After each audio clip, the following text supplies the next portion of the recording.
In a brutal underground prison, a man named Shen Mo was forced into brutal fights. The other prisoners had no idea that for 10 long years, every punch he took and every hit he landed was just part of his training. He was the last survivor of the Shen family, which was completely wiped out in a mysterious fire 10 years ago. Hidden in that prison by his master, he finally reached the peak of his power, mastering both martial arts and medical skills. His master said his training was done and it was time for him to get out. He left with 2 goals: to honor an old marriage promise with the powerful Jiang family and to find out the truth behind his family's murder. He arrived at the luxurious Jiang family villa only to be met with complete disdain. He showed the marriage certificate, but the family head Jiang Wanqing tried to deny it right away. The butler made fun of him, calling a lowly ex-convict a toad dreaming of eating swan meat. Just as they were about to kick him out, a desperate scream came from upstairs. Jiang Wanqing, his supposed fiancée, yelled that her grandfather was dying. Rushing to the bedroom, they found the family's old leader on his deathbed. A famous doctor, Huo Changsheng, shook his head and said the old man was dead. As the family grieved, Jiang Wanqing's father and aunt seemed more focused on splitting the family money now that the old man was gone. Right then, Shen Mo walked in and made a shocking statement that the man wasn't dead. The doctor angrily asked who this arrogant kid was. Shen Mo said he was Jiang Wanqing's fiancé, but at a time like that, his words were ignored as nonsense. He ignored them all and used his special medical power. In a flash, the old man's whole internal system became visible only to him. He then realized the awful truth that this wasn't a natural death. The family leader had been poisoned, and a nearly invisible needle was used to make him seem dead. The so-called amazing doctor was actually the killer. As Jiang Wanqing begged the doctor for any other solution, her father was already making plans. But Shen Mo spoke again, saying he could save him. The father threatened to have him thrown out, but his daughter, seeing one last bit of hope, stopped him. She asked Shen Mo if he could really save her grandfather. Shen Mo promised that if he failed, he would pay with his life. Shen Mo exposed the fake doctor who admitted to being an imposter. The real Hua Shenyi, a famous ghost doctor, had been killed by him. As chaos broke out, Shen Mo landed a crushing blow, breaking the imposter's spine. With his final breath, the Jiang family leader revealed an important secret. The attackers who murdered his family were back, and their families used to be allies. He gave Shen Mo the family ring, begging him to marry his granddaughter before he died for good. Just as the family was about to fight over this news, the leader's son, Jiang Zhen, came in and immediately yelled at his father for arranging a marriage to an ex-convict. He revealed his own secret deal to marry Wanqing off to the powerful Wang family. Seeing his children's greed, the old man flew into a rage, but the stress was too much for his weak heart, and he collapsed again. This time, it was different.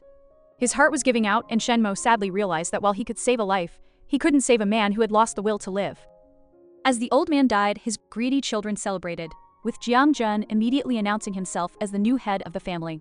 He grabbed his father's will, only to find the old leader had left 60% of his wealth to his granddaughter, Jiang Wanqing, and gave the rest to her future husband. Furious, he declared that his father's will didn't matter now that he was in charge. He ordered his guards to throw Shen Mo out. But Shen Mo used his martial arts power, freezing the guards in place with a wave of his hand. As he took the fake will from Jiang Zhen, he announced that from that moment on, he would protect Jiang Wanqing and the Jiang family. Later, he found a heartbroken Wanqing, who had collapsed from sadness and tiredness. He took care of her, and in her weak state, she asked him to buy funeral clothes for her grandfather. Right then, her father, aunt, and the butler entered announcing the arrival of the young master from the Wang family, the man they wanted Wanqing to marry. The man threw the terrified girl onto the bed, her own father having just sold her to this monster to pay off a debt. As the man went for her, she desperately tried to make one last call for help. Meanwhile, a delivery driver named Shen Mo was about to leave when he got a frantic call from the girl, Wanqing, screaming for him to save her before the call cut off. He immediately left his delivery and sped off on his motorcycle. Back at the mansion, the girl's father had just welcomed the villain, Wang Deshao, who coldly commented on the family's bad luck, pointing at the mourning band on the father's arm. The father led the man inside, promising that his daughter was waiting for him. Seeing the man come closer, the girl ran to the door only to find it locked, trapped by her father, and now a prisoner in her own home. Wang Deshao burst in, shocked to see her, and asked if she missed him. She ordered him to get out, but he just laughed, saying that her own father had personally invited him in. The father explained that the marriage her grandfather arranged was not reliable, and this new connection with Wang Deshao was what she had to accept for the family's good. He then left his own daughter to her fate, ignoring her desperate cries. What the father didn't know was that the delivery boy he hired killers to murder had just survived a fiery car explosion meant to kill him. Thinking the boy was dead, the father calmly sat down, sure that no one could stop things now. He told his butler that in the whole city, No one was more suitable for his daughter than the powerful Wang family. The butler agreed, praising the dead grandfather's good planning. But just as Wang Dashao overpowered the girl, Shen Mo arrived at the estate, easily taking down the guards. His target wasn't the girl's grandfather, but her father all along. He had been hired to kill Shen Mo, but now things had changed. Just as the man forced himself on the terrified girl, Shen Mo kicked him across the room and yelled for him to let go of her. He rushed to the girl's side, apologizing for being late. The attacker, Wang Dashao, got up off the floor, furious that someone would dare ruin his fun. But just as he tightened his grip, the girl's father rushed in, begging him to stop.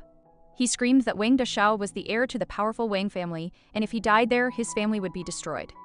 He then used his own daughter as a bargaining chip, reminding Shen Mo that she was his fiancée and her future was tied to this family. Wang Dashao, seeing his chance, desperately begged for his life, offering Shen Mo money and even the girl herself. Shen Mo agreed not to kill him and dropped him to the floor. After carrying his shaken fiancée out of the room, he told her he knew she was worried about the fight between their families and promised her he could handle it. When she asked if he was hurt in the explosion, he just smiled and asked if she had been worried about him. At the grandfather's funeral, a lawyer read from the will, showing that the true heir to the family fortune was the girl, not her father, which shocked everyone. The girl's aunt tried to comfort her, saying her grandfather's death freed him from suffering and they should be happy for him. But Shen Mo scoffed, revealing the truth that the old man could have been fully cured if the father hadn't purposely made him angry. The girl, heartbroken, confronted her aunt, asking if this was truly a happy event. She revealed that Shen Mo had already treated her grandfather, who was getting better.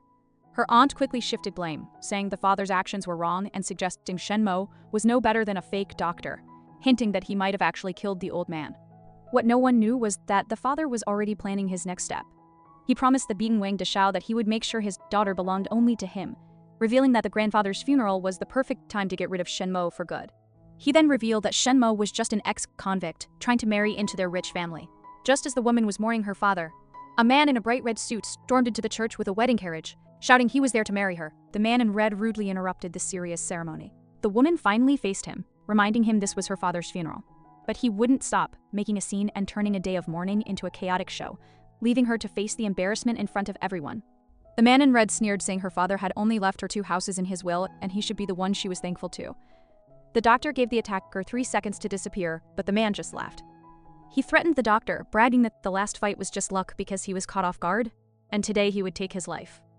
But the doctor simply mocked him, asking if he wanted his other arm broken too, calling him a pathetic kid who runs home to his mom after losing a fight. Enraged, the man in red ordered his thugs to attack and kill him. As they charged forward, the woman screamed a warning, but the doctor easily dodged the hit. He reassured her, saying the attackers were nothing more than a bunch of ants. What he didn't tell her was that he had spotted 4 men among them who were different, moving with purpose as their energy showed they were at least martial arts masters, posing a much bigger threat.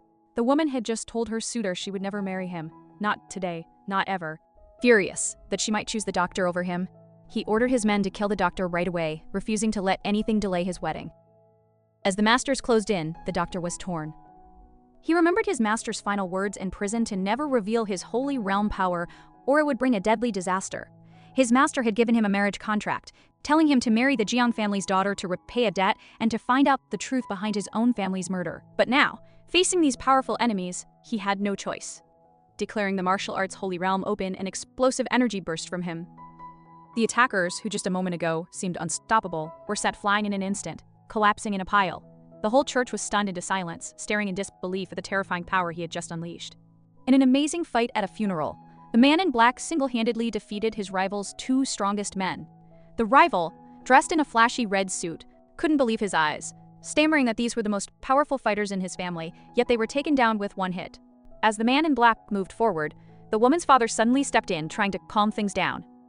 He warned the man not to be reckless, reminding him that the powerful Wang family was already angry because he had broken their son's arm before.